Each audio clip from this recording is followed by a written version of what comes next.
வழியால் அவரை தூதுங்கள் அவருக்கு வேண்டும். தேவன் பெருமை உள்ளவர்களுக்கோ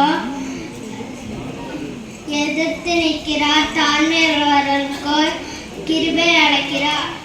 தேவன் பெருமை உள்ளவர்களுக்கோ எதிர்த்து நிற்கிறார், தாழ்மை உள்ளவர்களுக்கோ கிருபை அளிக்கிறார். கர்த்தர் எனக்கு சகாயர், நான் பயப்படேன், மனுஷன் எனக்கு என்ன செய்வான் என்று சொல்லாமே. தாவீது தன் தேவனாகிய கர்த்தருக்குள் தன்னை திடப்படுத்திக் கொண்டு வந்தான். 1 சாமுவேல் 30:6. தன்னை தான் புகழுகிறவன் உத்தமன் அல்ல, கர்த்தரால் புகழப்படுகிறவன் உத்தமன்.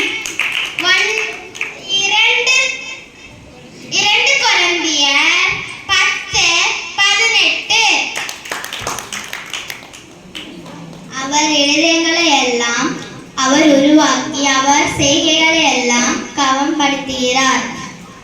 சங்கீதம் 33:15.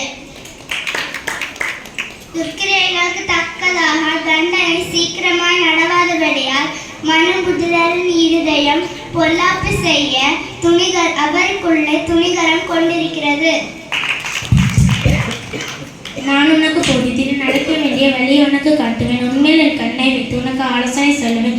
சங்கீதம் 32:3. I will instruct you and teach you in the way you should go. I will counsel you with my eye upon you. Psalm chapter 32:8.